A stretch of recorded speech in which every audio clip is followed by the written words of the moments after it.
मैंने पुनर्जन्म लेने के बाद सबसे पहला काम पागलों की तरह पढ़ाई छोड़कर अपनी बॉडी को ट्रेन करना शुरू किया। यहाँ तक कि टीचर्स की फेल करने की चेतावनी और मेरी गर्लफ्रेंड लियू रोयान के ब्रेकअप का भी मुझ पर कोई असर नहीं हुआ, क्योंकि मैं जानता था कि सिर्फ 1 महीने बाद पूरी दुनिया में अलग अलग डेविल फ्रूट्स उगने वाले हैं। उस समय जो भी डेविल फ्रूट हासिल करेगा उसे असाधारण शक्तियां मिलेंगी। पिछले जन्म में मुझे भी एक असाधारण शक्ति मिली थी, लेकिन मेरी फ्रूट एबिलिटी कमजोर थी और मेरी फिजिकल फिटनेस भी ज्यादा अच्छी नहीं थी, इसलिए मैं ज़ॉम्बी होर्ड में बुरी तरह मारा गया। अब जबकि मुझे दूसरा मौका मिला था तो जाहिर है कि मैं अपने फ्यूचर नॉलेज का पूरा फायदा उठाने वाला था और हर उस चीज को पकड़ने वाला था जिसे इस्तेमाल किया जा सके। मेरी जानकारी के मुताबिक पास ही एक डेविल फ्रूट मौजूद था, स्कूल के बगल वाली फलों की दुकान में। उस दुकान का नाम भी बड़ा अजीब था, गाइड यू टू ब्यूटीफुल। लेकिन मुझे यह नहीं पता था कि वह डेविल फ्रूट आखिर किस दिन प्रकट होगा, इसलिए मैं हर दिन उस दुकान पर कुछ फल खरीदने जाता और साथ ही यह भी देखा कि वह डेविल फ्रूट आया है या नहीं। लेकिन आज जब मैं हमेशा की तरह दुकान में घूम रहा था और पाइनएप्पल सेक्शन तक पहुंचा, तभी 2 हरी रंग की छोटी शाखाओं ने अचानक मेरा ध्यान खींच लिया। मैंने ऊपर रखे पाइनएप्पल हटाए और उन शाखाओं का असली शरीर मेरी आंखों के सामने आ गया। बिल्कुल सही, यह मेरी यादों वाली उसी डेविल फ्रूट जैसी थी। यही वन पीस दुनिया के 4 एम्परर्स में से काइडो का डेविल फ्रूट था। मैंने तेजी से बिल चुकाया और बाकी फलों से भरा एक बैग भी उठा लिया ताकि किसी को शक न हो। जैसे ही मैं दुकान से बाहर निकला, सामने एक मजबूत शरीर वाला मध्यम उम्र का आदमी दिखाई दिया, वही आदमी जो पिछले जन्म में अज़्योर ड्रैगन फ्रूट का मालिक बना था। मैंने मन ही मन राहत की सांस ली। अगर मैं थोड़ी देर और कर देता तो ये फ्रूट उसी के हाथ लग जाती। हॉस्टल लौटे ही मैंने एक पल की भी देरी नहीं की और अज़्योर ड्रैगन फ्रूट को उठाकर सीधे एक बड़ा काट लिया। उसका स्वाद ऐसा था जैसे किसी ने सूखे पानी के टैंक और गंदगी के गड्ढे को मिलाकर उसमें सड़ी हुई पोछे की कपड़े को घुमा दिया हो और फिर सीधे मुंह में ठूंस दिया हो। इतनी गंदी टेस्ट थी कि मैं लगभग वहीं उल्टी कर देता, लेकिन मैंने खुद को रोका और किसी तरह उस गूदे को निगल लिया। फिर मैंने दिल मजबूत करके उसका बचा हुआ छिलका, बीज और वह छोटी बैंगनी शाखा भी निगल ली। काफी देर बाद मैंने गहरी सांस ली। अब चमत्कार का बीज बोया जा चुका था, बाकी सिर्फ इंतजार करना था। इसके बाद मैंने मोबाइल निकाला और शॉर्ट वीडियोस तथा फोरम ब्राउजिंग शुरू कर दी। कई प्लेटफॉर्म देखने के बाद मैंने एक आईडी सर्च की और पहला वीडियो खोला। भाइयों, देख रहे हो, ये थंडर फ्रूट है। कमेंट सेक्शन में बोली लगाओ, जो ज्यादा कीमत देगा उसे मिलेगा। ये देखकर मेरा दिल तेज धड़कने लगा। हालांकि अज़्योर ड्रैगन फ्रूट मैं पहले ही खा चुका था और दूसरा डेविल फ्रूट नहीं खा सकता था, लेकिन जब अपोकलिप्स आएगा और सभी लोग इसकी असली कीमत जान जाएंगे, तब करोड़ों रुपए देकर भी एक फ्रूट नहीं मिलेगी। ये सबसे महत्वपूर्ण ट्रेडिंग रिसोर्स थी और अगर ट्रेडिंग में इस्तेमाल न भी करूं तो मैं इसे अपने माता पिता या अपनी बहन को खिला सकता था। वैसे भी दूसरी फ्रूट खाने की संभावना पूरी तरह खत्म नहीं हुई थी, बस उसके लिए ताकत और किस्मत दोनों चाहिए थी। मैंने कमेंट सेक्शन में कुछ नहीं लिखा, बल्कि सीधे उस पीले बालों वाले लड़के वांग तियानची को प्राइवेट मैसेज भेजा। भाई, ये फ्रूट बहुत बढ़िया बनाई है, बिल्कुल असली जैसी लग रही है, मैं इसे खरीदना चाहता हूँ। कमेंट सेक्शन वाले लोग सिर्फ मजाक कर रहे हैं, जो कीमत चाहिए सीधे बताओ, अगर सही लगी तो तुरंत खरीद लूंगा। उसने जवाब दिया, भाई ये सचमुच डेविल फ्रूट है, इसकी कीमत 15 लाख है। मैंने कहा, अगर ये सच में डेविल फ्रूट है तो तुम खुद क्यों नहीं खा लेते? अगर बेचने का इरादा है तो सामान्य कीमत बताओ, नहीं तो मैं तुम्हें ब्लॉक कर दूंगा। वह बोला, ठीक है 1 लाख। मैंने कहा 1000 फाइनल प्राइस। तुम्हारे जैसे कलेक्टिबल मॉडल की यही असली कीमत है। वह थोड़ा निराश हुआ, सोचा था ज्यादा पैसे ठग लूंगा, लेकिन 1000 भी ठीक है, कुछ दिन मौज हो जाएगी। मैंने कहा, ठीक है, पैसे दूंगा और सामान ले लूंगा। फिर मैंने पूछा, तुम कोई दुकान वाले नहीं हो? अगर मैं पैसे दे दूं और तुम सामान न भेजो तो पता दो, मैं आमने सामने डील करूंगा। उसने हंसकर कहा, सामने ही सही, क्या कर लोगे? उसने पता भेज दिया। फ्रूट मिलने के बाद मैं पूरी रफ्तार से निकल पड़ा और 2.5 घंटे में उसके बताए हुए छोटे शहर के स्टेशन पहुंच गया। मैंने पूछा, तुम वही हो जो डेविल फ्रूट बेच रहे थे? पेमेंट QR कोड दो, पहले फ्रूट देखूंगा फिर पैसे दूंगा। वह बोला, पहले पैसे फिर सामान। क्या तुम्हें लगता है मैं भाग जाऊंगा? मैंने कहा, यह तुम्हारा इलाका है। उसने सोचा और माना कि बात सही है, इस इलाके में उसकी थोड़ी बहुत पहचान थी। अगर मैं पैसे न देता तो वह एक फोन करता और उसके दोस्त मिनटों में पहुंच जाते। जब उसने बैग मेरी तरफ बढ़ाया तो मेरे हाथ तक कांप रहे थे। मैंने फ्रूट निकाली और मेरा दिल जोर जोर से धड़कने लगा। कोई गलती नहीं थी, ये असली डेविल फ्रूट थी। मैंने बिना समय गंवाए तुरंत 1000 रुपए ट्रांसफर कर दिए, फ्रूट को संभाला और वापस निकल पड़ा। अगर इस बेकार जगह से ट्रेन चलती होती तो मैं उसी समय घर लौट जाता। वापसी के रास्ते में मैं मोबाइल पर शॉर्ट वीडियोस देख रहा था कि अचानक एक वीडियो ने मेरा ध्यान खींच लिया। हाल ही में कई लोग अचानक बेहोश हो रहे हैं और लोगों के शरीर पर अजीब अजीब धब्बे दिखाई देने लगे हैं। एक्सपर्ट्स का कहना था कि यह संभवतः किसी नए प्रकार का फ्लू हो सकता है और सभी से मास्क पहनने तथा सावधानी बरतने की अपील की जा रही थी। ये खबर देखते ही मेरा दिल जोर से धड़क उठा। बेहोशी, शरीर पर धब्बे, क्या यह वही संकेत नहीं थे जो पिछले जन्म में अपोकलिप्स शुरू होने से पहले दिखाई दिए थे? मैंने बिना एक पल गंवाए हॉस्टल की ओर दौड़ लगा दी। पहले से तैयार रखा हुआ अपना सामान उठाया और बाहर निकलने ही वाला था कि पीछे से अचानक एक दर्दनाक चीख सुनाई दी। कई छात्र अचानक जमीन पर गिर पड़े और उनके शरीर पर धब्बे उभरने लगे। इसके तुरंत बाद एक रहस्यमयी दबाव पूरे क्षेत्र में फैल गया, जिससे सभी लोग हिलने तक में असमर्थ हो गए। तभी जो लोग पूरी तरह बेहोश हो चुके थे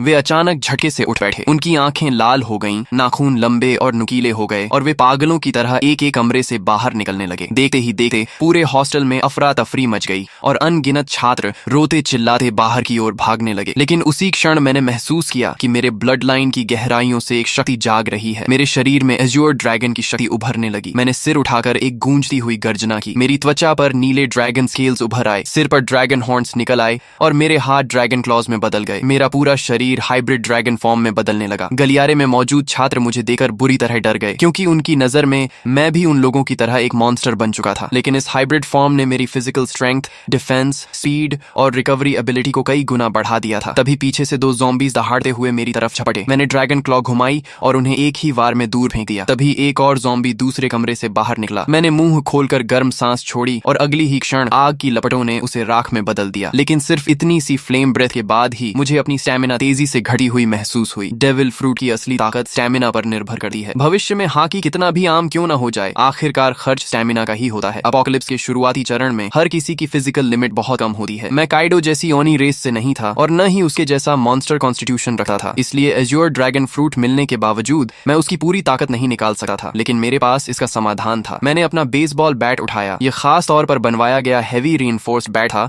जो ज़ॉम्बी के सिर कुचलने के लिए बिल्कुल परफेक्ट था। मैंने बैट घुमाया और उस पर बिजली की लहरें दौड़ने लगी। एज्योर ड्रैगन फ्रूट हवा, आग और बिजली तीनों एलिमेंट्स को कंट्रोल कर सकता था। भले ही इसकी ताकत लोजिया फ्रूट्स जितनी ना हो, लेकिन अटैक एनहांस करने के लिए यह काफी थी। मैं गलियारे में ज़ॉम्बीज का सफाया करता हुआ आगे बढ़ता गया और जल्दी ही बाकी छात्रों का ध्यान मेरी तरफ गया। लगातार ज़ॉम्बीज को खत्म करने की वजह से उन्हें भागने और सांस लेने का मौका मिल रहा था। बिजली से घिरा मेरा बेसबॉल बैट सचमुच थंडर बागवा जैसा लग रहा था। लगभग हर ज़ॉम्बी मेरे सामने एक ही वार में खत्म हो रहा था। लेकिन मैं इस कत्लेआम के रोमांच में नहीं डूबा। लड़ते हुए मैं तेजी से नीचे की ओर बढ़ता रहा। मेरा पहला लक्ष्य था किसी भी कीमत पर घर पहुंचना, ताकि इस जन्म में मेरे माता पिता और मेरी छोटी बहन को फिर कभी अपमान और अत्याचार न सहना पड़े। दूसरा लक्ष्य था जितनी जल्दी हो सके 100 ज़ॉम्बीज मारना, क्योंकि जो व्यक्ति अकेले 100 ज़ॉम्बीज खत्म करता उसके लिए डिवाइन स्पेस खुल जाती थी। वहां से मैं 3 कलर हाकी की ट्रेनिंग मेथड प्राप्त कर सकता था और अपनी ताकत तेजी से बढ़ा सकता था। एज्योर ड्रैगन उड़ सकता था, लेकिन मेरी मौजूदा स्टैमिना इतनी नहीं थी कि मैं उड़कर घर पहुंच सकूं। इसलिए मैं लोहे के बैट को घुमाते हुए एज्योर ड्रैगन वॉर गॉड की तरह आगे बढ़ता गया। मेरे पीछे बड़ी संख्या में छात्र जमा हो गए जो मेरे पीछे पीछे निकलना चाहते थे, लेकिन उन्हें नहीं पता था कि अपोकलिप्स में कहीं भी सेफ प्लेस नहीं होती। कई बार हॉस्टल का दरवाजा बंद करके अंदर छिपे रहना ज्यादा समय तक जिंदा रख सकता था। जब मैं हॉस्टल से बाहर निकला तो नीचे का दृश्य देखकर मेरी आंखें सिकुड़ गईं। यह स्कूल कभी एक मास ग्रेवयार्ड हुआ करता था। कैंपस में यह अफवाह मशहूर थी कि यहाँ यिन एनर्जी बहुत ज्यादा है और इसी वजह से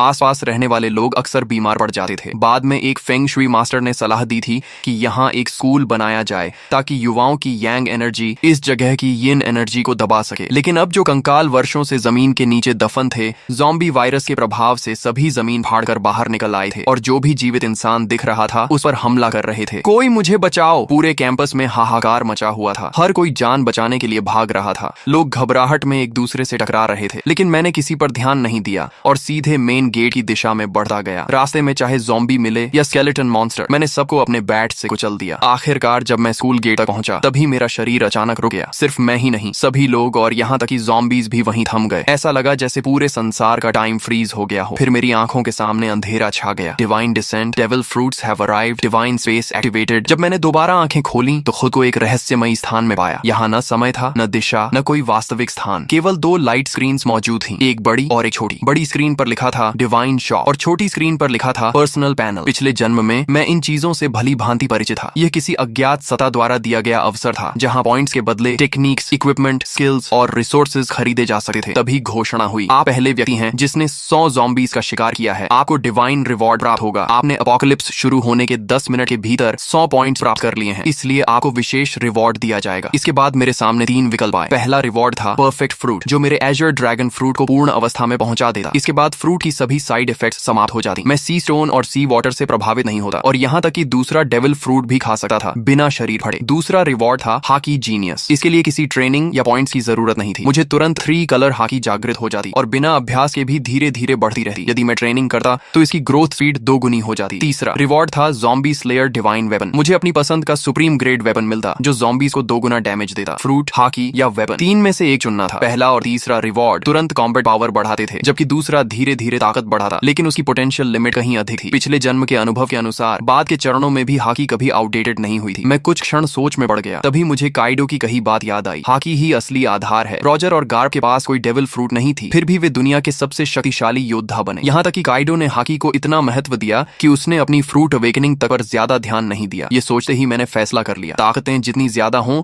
उतना अच्छा नहीं। असली बात यह है कि किसी एक ताकत को उसकी सीमा तक पहुंचाया जाए। एज्योर ड्रैगन फ्रूट कितनी शक्तिशाली बनेगी, ये पूरी तरह मेरी फिजिकल स्ट्रेंथ पर निर्भर था। अगले ही क्षण मैंने हाकी जीनियस चुन लिया। तुरंत 3 कलर हाकी मेरे भीतर जाग उठी। काली ऊर्जा की एक पतली परत मेरी मुट्ठियों पर चढ़ गई। यह आर्मामेंट हाकी थी। इसके बाद मैंने कुछ पॉइंट्स खर्च करके 5 वाटर मीट खरीदे, जो तेजी से स्टेमिना रिकवर करने वाला फूड था और लड़ाई में लंबे समय तक टिकने में मदद करता था। पर्सनल पैनल सिर्फ स्टेटस स्क्रीन नहीं थी, बल्कि कम्युनिकेशन डिवाइस भी थी। अपोकलिप्स में जब मानव सभ्यता टूट गई थी, तब लोग इसी पैनल के कम्युनिकेशन फंक्शन से संपर्क बनाए रखते थे। इसमें अलग अलग चैनल्स भी बने हुए थे और बहुत से लोग पहले ही बातचीत शुरू कर चुके थे। तभी घोषणा हुई, स्पेस कनेक्शन समाप्त होने वाली है। भविष्य में केवल विचार करते ही डिवाइन स्पेस में प्रवेश किया जा सकेगा। मेरी आंखों के सामने फिर अंधेरा छा गया। जब मैंने दोबारा आंखें खोली तो मैं वापस अपने शरीर में था। चारों ओर अनगिनत ज़ॉम्बीज और घबराए हुए छात्र शिक्षक मौजूद थे। मैंने तुरंत एक वाटर मीट मुंह में ठूंस ली और तेजी से खाते हुए स्कूल गेट की ओर बढ़ने लगा। तभी मुझे अचानक खतरे का एहसास हुआ। मैंने तुरंत अपना शरीर एक ओर घुमा लिया। जिस जगह मैं खड़ा था वहां अगले ही पल जमीन फट गई और एक स्केलेटन आर्म बाहर निकल आई। बहुत से लोग सोच रहे थे कि शहर छोड़कर किसी सुनसान जगह चले जाएंगे और किसी तरह जीवित रहेंगे, लेकिन उन्हें नहीं पता था कि अब इस दुनिया में 1 इंच भी सुरक्षित जमीन नहीं बची थी। इसी दौरान रास्ते में चल रही कारों के रेडियो पर इमरजेंसी ब्रॉडकास्ट लगातार बज रहा था। यह राष्ट्रीय आपातकालीन सूचना है। सभी नागरिक शांत रहें, अपने घरों के अंदर रहें और दरवाजे खिड़कियां बंद रखें। हमारी सेना पूरी तरह सक्रिय हो चुकी है। रेडियो पर आगे घोषणा हुई, हमारी बायोलॉजिकल लैबोरेटरीज भी एंटीडोट विकसित करने में लगी हुई हैं। कृपया शांति बनाए रखें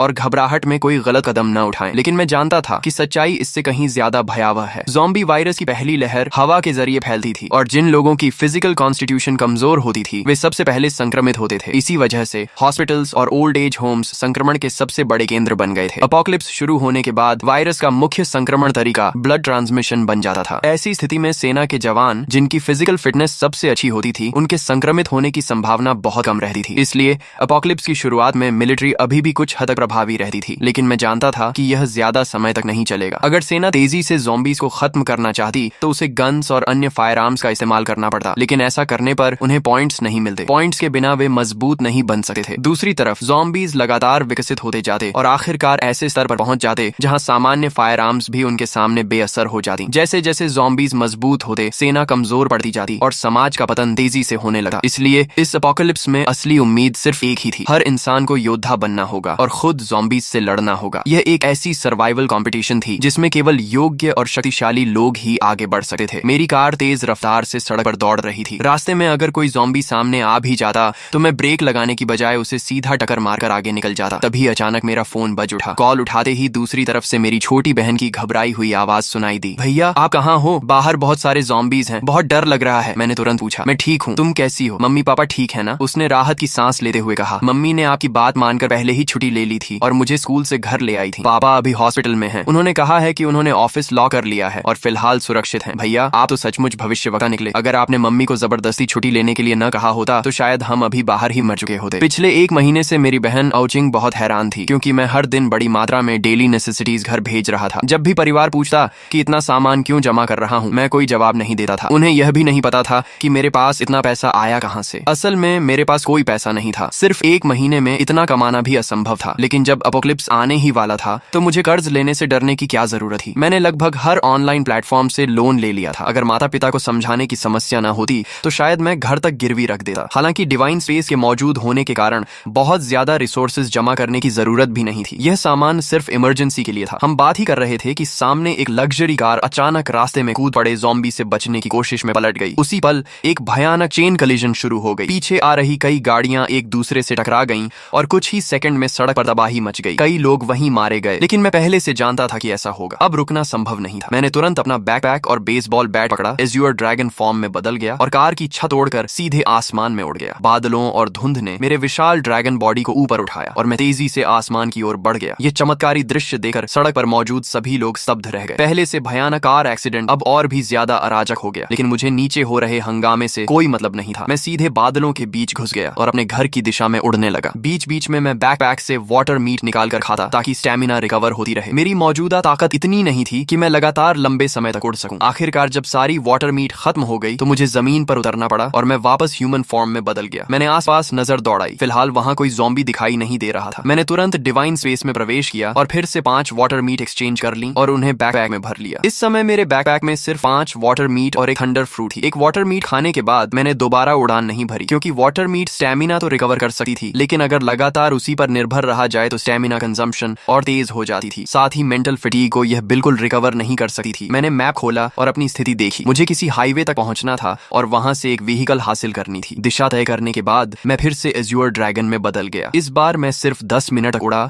और जल्द ही नीचे एक हाईवे दिखाई देने लगी, जहां अनगिनत व्हीकल्स तेज रफ्तार से दौड़ रही थी। मेरा लक्ष्य था कोई मजबूत ऑफ रोड एसयूवी ढूंढना। नीचे सड़क पर मौजूद कई लोगों ने आसमान में उड़ते एज्योर ड्रैगन को देख लिया था। तुरंत लोगों ने अपने फोन्स निकालकर वीडियो बनाना शुरू कर दिया और उसे डिवाइन स्पेस के कम्युनिकेशन चैनल पर अपलोड कर दिया। दोस्तों, मैंने ड्रैगन देखा है, बहुत बड़ा एज्योर ड्रैगन, कम से कम 10 मीटर लंबा होगा, किसी ने लिखा। दूसरे ने जवाब दिया, ये जरूर काइडो का एज्योर ड्रैगन फ्रूट होगा। पता नहीं किस लकी आदमी को इतनी ताकतवर मिथिकल बीस्ट फ्रूट मिल गई। तभी किसी और ने लिखा, मुझे भी कभी थंडर फ्रूट मिली थी, लेकिन मैंने उसे नकली समझकर बेच दिया। ये मैसेज लिखने वाला वही पीले बालों वाला हुआंग तियंची था। उसे अब पछतावे से खुद को मार लेने का मन कर रहा था। आखिर उसने असली थंडर फ्रूट सिर्फ 1000 रुपए में बेच दी थी। जीजू से यूजो जाने वाले हाईवे के ऊपर उड़ते हुए मैं आखिरकार एक बेहद मजबूत दिखने वाली ऑफ रोड एसयूवी पर नजर टिकाने ही वाला था। मैं नीचे उतरकर राइड लेने की तैयारी कर रहा था कि तभी मेरी नजर सड़क किनारे खड़े एक विशाल पेड़ पर पड़ी। वहां किसी चीज की हल्की लेकिन रहस्यमयी चमक टिमटिमा रही थी। मैंने पहले ही अनुमान लगाया था कि दुनिया में प्रकट होने वाले अधिकांश डेविल फ्रूट्स ज़ोअन टाइप के होंगे। हालांकि मिथिकल बीस्ट फ्रूट्स भी उतने दुर्लभ नहीं थे जितना लोग सोचते थे। आखिर दुनिया की हर संस्कृति और हर सभ्यता में अनगिनत मिथिकल क्रीचर्स, डिवाइन बीस्ट्स और डीमोनिक मॉन्स्टर्स मौजूद थे। उन सभी के आधार पर नई मिथिकल बीस्ट फ्रूट्स जन्म लेने वाली थी। लेकिन भले ही मिथिकल फ्रूट्स की संख्या बढ़ जाए, फिर भी वे सबसे शक्तिशाली फ्रूट्स में गिनी जाती थी। मैंने अपने ड्रैगन क्लॉ से उस चमकती हुई फ्रूट को तोड़ा और उसे पीछे लटके बड़े बैकपैक में रख लिया। जब मेरे पॉइंट्स 1000 तक पहुंच जाएंगे, तब डिवाइन स्पेस में एक नया फंक्शन अनलॉक होगा, डेविल फ्रूट आइडेंटिफिकेशन। उसकी मदद से मैं किसी भी फ्रूट की एबिलिटी पहले से जान सकता था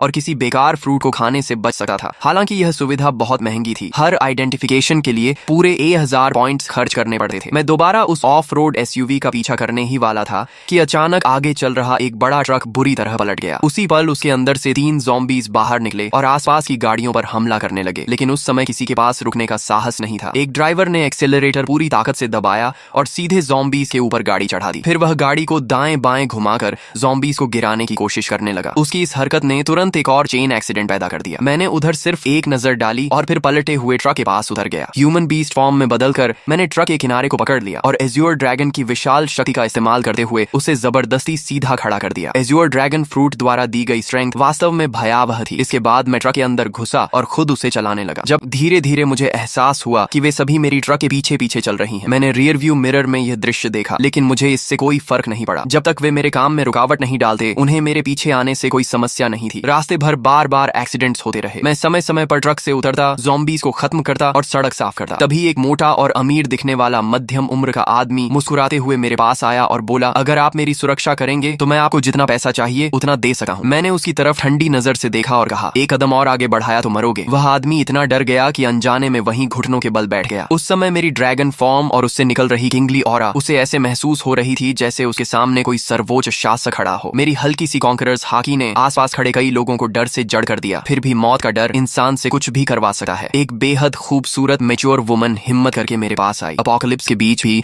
उसने खुद को बेहद आकर्षक तरीके से सजाया हुआ था। उसने मुस्कुराते हुए कहा, हैंडसम, क्या आप मुझे अपने साथ ले जा सकते हैं? आप मेरे साथ जो चाहें कर सकते हैं। मैंने बिना भाव बदले सिर्फ एक शब्द कहा, दफा हो जाओ। मैं अभी अपनी ड्रैगन एबिलिटी हटाकर ट्रक में चढ़ने ही वाला था कि तभी एक लंबा चौड़ा ताकतवर आदमी तेजी से मेरी तरफ आया। उसने देखा कि मैं रुकने वाला नहीं हूँ तो जल्दी जल्दी बोला, सर, मैंने भी बहुत सारी अपोकलिप्स नॉवेल्स पढ़ी हैं। आप इतने शक्तिशाली हैं, लेकिन क्या आपको बेस बिल्ड करने के लिए लोगों की जरूरत नहीं पड़ेगी? मेरा नाम लिन कुई है। मेरे पास कोई खास टैलेंट नहीं है, लेकिन ताकत बहुत है। मैं एक कॉम्बैट कोच हूँ और निश्चित रूप से आपके काम आ सकता हूँ। मैं रुक गया और उसकी तरफ देखने लगा। थोड़ी पर हाथ रखकर कुछ देर सोचता रहा। उसकी बात गलत नहीं थी। सिविलाइजेशन और सोशल ऑर्डर जल्द ही पूरी तरह खत्म होने वाले थे। अगर मुझे अपोकलिप्स में लंबे समय तक जीवित रहना था तो मुझे अपना खुद का सेफ बेस बनाना पड़ेगा। ज़ॉम्बीज की ग्रोथ स्पीड बहुत तेज थी। अकेले मेरे लिए हर समय अपने परिवार की रक्षा करना मुश्किल था। जब लिन कुई ने देखा कि मैं सोच रहा हूँ तो उसके चेहरे पर खुशी छा गई। उसने बिना देर किए अपना सामान, अपनी कार और बाकी सब कुछ वहीं छोड़ दिया। उसे डर था कि अगर उसने एक पल भी देरी की तो मैं उसे छोड़कर चला जाऊंगा। वह इतना सावधान था कि फ्रंट सीट पर बैठने की हिम्मत भी नहीं कर सका। अपनी फिजिकल फिटनेस का इस्तेमाल करते हुए सीधे ट्रक के पीछे वाले कार्गो एरिया में चढ़ गया। लिन कुई की सफलता देखकर बाकी लोगों को भी उम्मीद नजर आने लगी। उन्हें लगा कि मैं पूरी तरह निर्दयी नहीं हूँ। तभी वह अमीर मध्यम उम्र का आदमी फिर कुछ कहने ही वाला था कि मैंने उसे बीच में रोक दिया। अगर मैं लोगों को भर्ती भी करूंगा तो किसी को सिर्फ उसके शब्दों पर नहीं चुनूंगा। शुरुआती चरण में एक आदमी ही काफी है और उसकी लॉयल्टी भी अभी साबित नहीं हुई है, उसे समय के साथ परखा जाएगा। तभी वह खूबसूरत महिला फिर आगे आई और दृढ़ आवाज में बोली, कृपया मुझे एक मौका दीजिए। मेरी क्षमता और मेरी जान दोनों आपके लक्ष्य पूरे करने के लिए समर्पित रहेंगी। उसकी आंखों में झलकता दृढ़ निश्चय देकर मुझे एहसास हुआ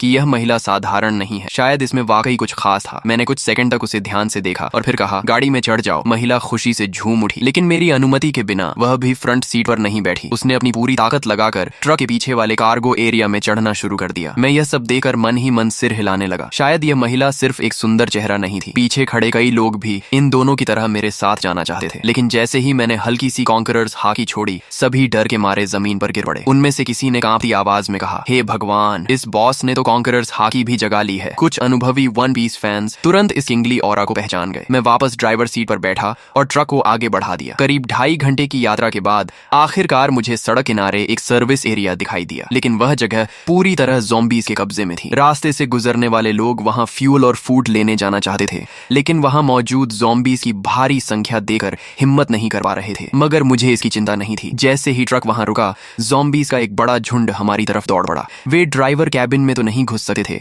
इसलिए ट्रक के पीछे चढ़कर लिन कुई और उस महिला पर हमला करने की कोशिश करने लगे। दोनों डरकर कार्गो एरिया के अंदर दुबक गए और सिर तक बाहर निकालने की हिम्मत नहीं कर पाए। मैं ट्रक से उतरा, ह्यूमन बीस्ट फॉर्म में बदला और बेसबॉल बैट घुमाते हुए कुछ ही सेकंड में ट्रक पर चढ़ रहे कई ज़ॉम्बीज़ के सिर कुचल दिए। तभी मुझे एहसास हुआ कि पीछे पीछे आ रहा पूरा व्हीकल कॉन्वॉय भी इस सर्विस एरिया तक पहुंच चुका था। वे लोग चाहते थे कि मैं ज़ॉम्बीज़ को खत्म कर दूं ताकि वे आराम से फ्यूल और सप्लाईज ले सकें। लेकिन जैसे ही उनकी गाड़ियां वहां पहुंची, अगले ही पल ज़ॉम्बीज़ का विशाल झुंड उन गाड़ियों की ओर टूट पड़ा और मजबूर होकर वह पूरा व्हीकल कॉन्वॉय सर्विस एरिया छोड़कर आगे निकल गया। उधर मैं एक एक वार में ज़ॉम्बीज़ को खत्म करता गया और कुछ ही देर में पूरे सर्विस एरिया को साफ कर दिया। सिर्फ एक ज़ॉम्बी मैंने लिनकुई के लिए छोड़ी ताकि वह प्रैक्टिस कर सके। आखिर वह एक कॉम्बैट कोच था, इसलिए उसकी स्ट्रेंथ, स्पीड और कॉम्बैट रिफ्लेक्सेस वाकई अच्छे थे। जब तक मैं फ्यूल भरकर लौटा, तब तक उसने भी उस ज़ॉम्बी को सफलतापूर्वक मार गिराया था। सप्लाईज इकट्ठा करने के बाद मैंने आखिरकार उस छिपाव पहने खूबसूरत महिला का नाम पूछा। हालांकि वह दिखने में पतली दुबली थी और पहली नजर में ज्यादा उपयोगी नहीं लगती थी, लेकिन जब से वह मेरी ट्रक पर चढ़ी थी, उसने खुद को काफी अच्छा साबित किया था। ज़ॉम्बीज़ के ट्रक पर चढ़ने के दौरान भी उसने चीख पुकार नहीं मचाई थी। इससे मेरे मन में उसके लिए सम्मान थोड़ा और बढ़ गया। जैसे ही मैंने उसका नाम पूछा, उसने तुरंत जवाब दिया, मेरा नाम लियू मेंगकियन है। मैंने कहा, अब से फ्रंट सीट पर बैठो, ट्रक के कार्गो एरिया में चढ़ने की जरूरत नहीं है। ये सुनते ही उसने सिर झुकाकर कहा, जी मास्टर। उसके मुंह से निकला यह संबोधन मुझे फिर से चौंका गया। उसने मेरा नाम तक नहीं पूछा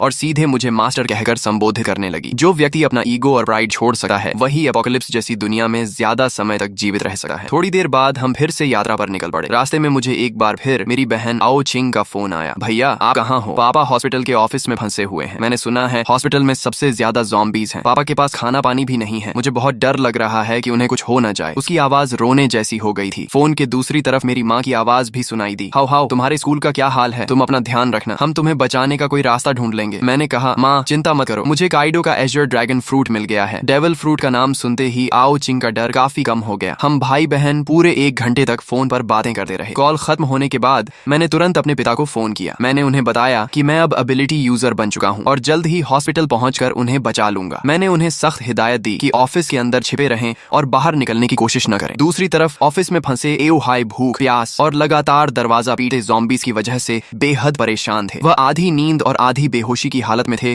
कि तभी मेरा फोन आया। मेरा नाम देखते ही उनमें जान आ गई। जब मैंने उन्हें वीडियो कॉल की और उन्होंने मुझे ड्रैगन ह्यूमन फॉर्म में ज़ॉम्बीज़ का सफाया करते देखा, तब जाकर उनके दिल को सुकून मिला। उन्होंने मुझे अपने ऑफिस का रास्ता बताया। मैं तेजी से हॉस्पिटल के एक कोने में बने ऑफिस तक पहुंच गया। वहां 12 ज़ॉम्बीज़ लगातार दरवाजा तोड़ने की कोशिश कर रहे थे। दरवाजे में कई बड़े छेद भी हो चुके थे। अगर अंदर से टेबल्स और चेयर्स लगाकर उसे ब्लॉक न किया गया होता तो ज़ॉम्बीज़ कब के अंदर घुसकर पापा को टुकड़े टुकड़े कर चुके होते। मैंने बेसबॉल बैट घुमाई और कुछ ही सेकंड में उन सभी ज़ॉम्बीज़ के सिर तोड़ डाले। फिर एक जोरदार किक मारकर ऑफिस का दरवाजा खोल दिया। अंदर मौजूद पापा की हालत जरूर खराब थी, लेकिन वे पूरी तरह सुरक्षित थे। मेरे लिए यही सबसे बड़ी खुशखबरी थी। एओहाई वाटर मीट खाते हुए बोले, तो ये वही डेविल फ्रूट एबिलिटी है जिसके बारे में तुम और आओ चिंग बात कर रहे थे। ऑफिस में फंसे रहने के दौरान उन्होंने डिवाइन स्पेस के कम्युनिकेशन चैनल्स में बहुत सारे वीडियोस और डिस्कशंस देख लिए थे, इसलिए उन्हें वन पीस और डेविल फ्रूट्स के बारे में कुछ जानकारी हो गई थी। मैं हंस पड़ा और एक और अंदर घुसे ज़ॉम्बी का सिर बैट से कुचलते हुए बोला, कैसा लगा आपका बेटा? कूल है ना? आओ हाई मुस्कुराकर बोले, बहुत कूल है बदमाश। अपोकलिप्स शुरू होने के बाद उन्होंने अपनी आंखों से अनगिनत लोगों को ज़ॉम्बीज़ के हाथों मरते देखा था। ऐसे में उनका पूरा परिवार अभी तक सुरक्षित था। यही उनके लिए सबसे बड़ी खुशी थी। हॉस्पिटल से बाहर निकलते समय मैंने देखा कि कई कई बिल्डिंग्स के दरवाजों और खिड़कियों के पीछे लोग छिपे हुए बाहर झांक रहे थे। जब उन्होंने एओ हाई को एक ड्रैगन मैन के साथ जाते देखा और यह भी देखा कि वह ड्रैगन मैन कितनी आसानी से ज़ॉम्बीज़ को मार रहा है, तो कई लोग मदद के लिए चिल्लाने लगे, ओल्ड हाई, हमें भी बचा लो। आओ हाई के चेहरे पर दया की झलक दिखाई दी। उन्होंने कहा, हाओ, इन्हें भी बचा लो, ये सब मेरे कॉलीग्स हैं, बहुत बेचारे हैं। मैंने ठंडे स्वर में जवाब दिया, बचाकर क्या करूंगा? क्या मैं इन्हें एक एक करके इनके घर भी छोड़ूंगा? और अगर घर पहुंच भी गए तो क्या वे निश्चित रूप से जिंदा रह पाएंगे? मैंने उनकी पुकारों को अनसुना किया और पापा को लेकर आगे बढ़ गया। रास्ते में हम उस कमरे के पास पहुंचे जहां लिन कुई और लियू मेंकियन छिपे हुए थे। मैंने दरवाजे पर हमला कर रहे ज़ॉम्बीज़ को खत्म किया और फिर एक बार में दरवाजा तोड़ दिया। मुझे देखकर दोनों तुरंत बाहर आ गए और एक साथ बोले, मास्टर। ये सुनकर आओ हाई की आंखें फैल गईं। एक तरफ मांसपेशियों से भरा विशाल आदमी और दूसरी तरफ एक बेहद खूबसूरत महिला, दोनों मेरे सामने इतनी इज्जत से झुके हुए थे। खासकर लियू मेंकियन द्वारा मुझे मास्टर कहना उन्हें और भी अजीब लग रहा था। उनके चेहरे पर साफ लिखा था, हे भगवान, मेरा बेटा आखिर बाहर क्या क्या कर रहा है। यहाँ तक कि मेरी 2 जन्मों की मोटी चमड़ी भी थोड़ा गर्म हो गई। मैंने सामान्य बने रहने की कोशिश करते हुए कहा, ये दोनों रास्ते में मिले छोटे भाई बहन जैसे हैं। लेकिन आओ हाई की आंखें साफ कह रही थीं कि उन्हें मेरी बात पर जरा भी विश्वास नहीं हुआ। मैं और कुछ समझाने की बजाय चुप हो गया। हम सभी ट्रक तक पहुंचे। मैंने पापा को फ्रंट सीट पर बैठाया और लियू मेंकियन को फिर से कार्गो एरिया में भेज दिया। जब हम घर पहुंचे तो मेरी बहन आओ चिंग ने लियू मेंकियन को देखते ही आश्चर्य से मुंह खोल दिया। वाह, कितनी सुंदर महिला है। और अभी इसने भैया को क्या कहा, मास्टर? फिर उसने लिन कुई की तरफ देखा। और ये मसल मॉन्स्टर कौन है? अगर कोई कह दे कि यह स्पेशल फोर्सेस का सैनिक है तो भी मैं मान लूंगी। और ये भी भैया को बॉस कह रहा है। इस समय लियू मेंकियन एक परफेक्ट मेड की तरह दोनों हाथ पेट के सामने जोड़कर शांति से मेरे पीछे खड़ी थी। वहीं लिन कुई काफी असहज महसूस कर रहा था। वह मिलनसार व्यक्ति था,